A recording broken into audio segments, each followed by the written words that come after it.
오늘 하나님께서 우리에게 주신 말씀은 구약성경 욥기 15장 1절에서 10절까지 말씀입니다. 대만 사람 엘리바스가 대답하여 이르되 지혜로운 자가 어찌 헛된 지식으로 대답하겠느냐, 어찌 동풍을 그의 복부에 채우겠느냐, 어찌 도움이 되지 아니하는 이야기 무익한 말로 변론하겠느냐.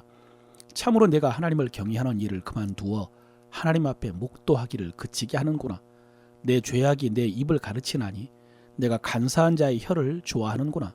너를 정죄한 것은 내가 아니오 너의 입이라. 너의 입술이 내게 불리하게 증언하느니라. 네가 제일 먼저 난 사람이냐?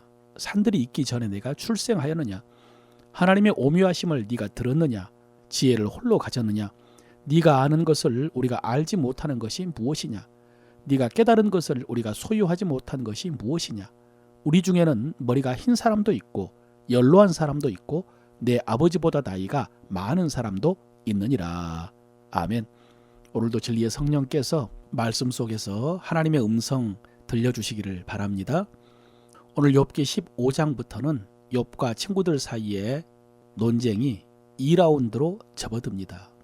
처음에 욥은 자기를 위로하러 온 친구들 앞에서 자기의 생일을 저주하면서 한탄을 시작을 했습니다. 그러자 가장 연장자이고 경건한 신앙인 같은 엘리바스가 욥에게 부드럽게 충고를 했습니다.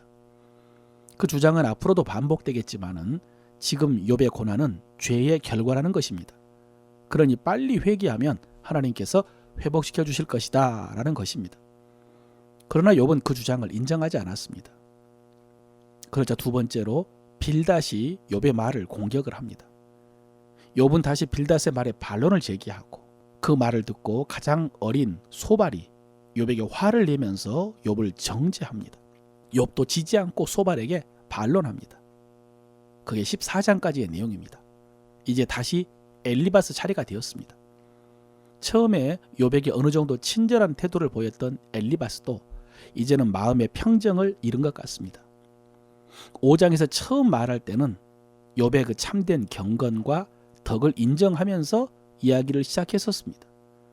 과거에 욥은 여러 사람을 교훈하였고 무릎이 약한 자를 강하게 하였고 어려움에 처한 사람들을 돌아보았고 다른 사람의 고난을 가까이 하며 살았다라고 인정을 했습니다.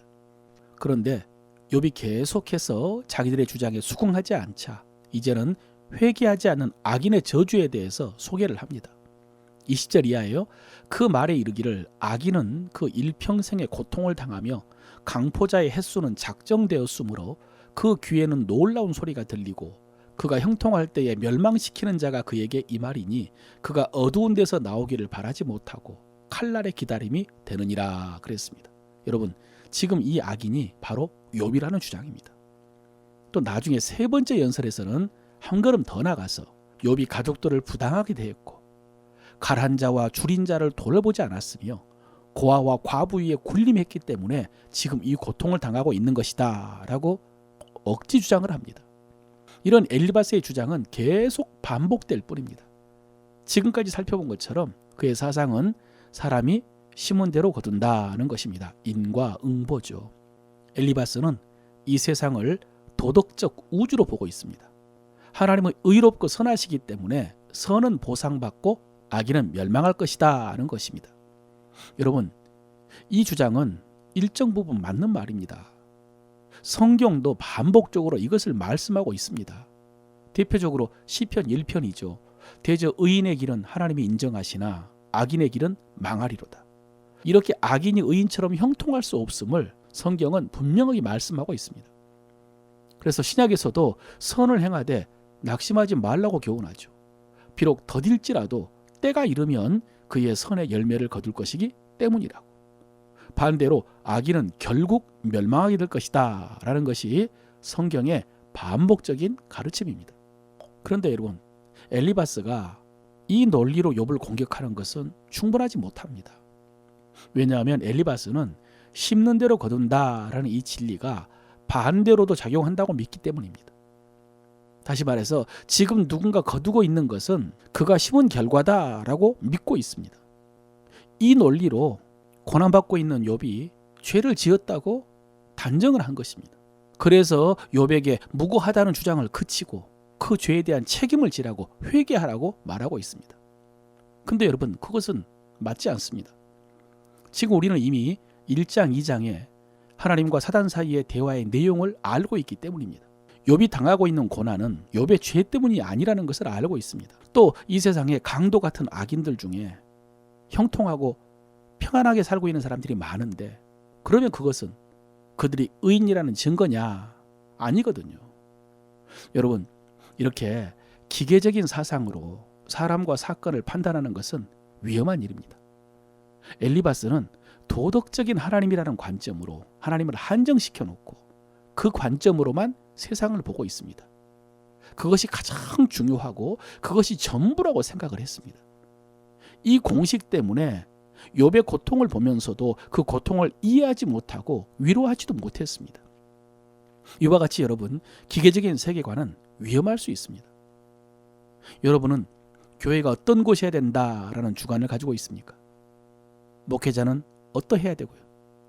성도는 어떻게 해야 됩니까? 부모는 어떠해야 되고 자녀는 어떠해야 됩니까? 여러분, 그 생각이 바른 것일 수도 있고 중요한 것일 수 있습니다. 그러나 그것만 가지고 모든 것을 판단한다면 사람들의 마음을 이해할 수가 없습니다. 사람들의 아픔에 공감할 수 없고요. 사람들의 말에 귀를 기울일 수가 없습니다. 그래서 교회를 세우려는 열심 때문에 교회를 해칠 수도 있고요. 가정을 세우고 자녀를 바르게 하다가 망칠 수도 있습니다.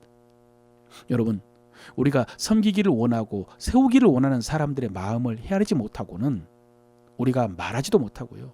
우리 말이 그들에게 들려지지도 않고요. 결국 이해받지 못한 욥처럼 반발만 가져온다는 것을 알아야 됩니다. 그래서 교육학에서는 교사들이 학생들을 가르치기에 앞서서, 즉 그들에게 말하고 그 선생님들의 말이 학생들에게 들려지게 하기 위해서는 먼저 들을 자격부터 획득하라라고 합니다.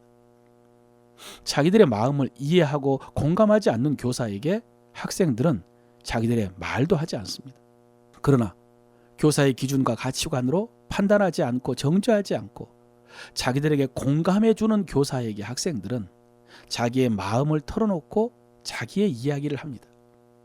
그리고 그 이야기를 듣고 난 다음에야 비로소 교사는 학생들에게 말할 자격을 획득하게 됩니다. 이렇게 학생들에게 들을 자격을 획득하면 학생들이 그 교사를 찾아올 것입니다. 학생들에게 말할 자격을 얻는다면 그들에게는 교사가 무슨 말을 해도 받아들일 것입니다. 여러분, 이것은 자녀들에게도 마찬가지고요. 부부 사이에서도 똑같습니다. 들을 자격을 획득해야 말할 수 있는 자격도 얻을 수가 있습니다. 이것이 모든 인간관계의 기본입니다. 그리고 이것이 사람을 섬기는 원리입니다. 그러므로 사랑하는 성도 여러분, 성급하게 판단하고 내 생각을 말하기에 앞서 공감의 능력을 높이셔서 사람들의 마음을 얻으시고요. 그래서 그들의 말을 들을 수 있고 그 다음에 그들에게 말할 수 있고, 그래서 하나님의 말씀도 전해주고 하나님의 나라도 세우면서 그들을 섬길 수 있는 여러분 되시기를 바랍니다.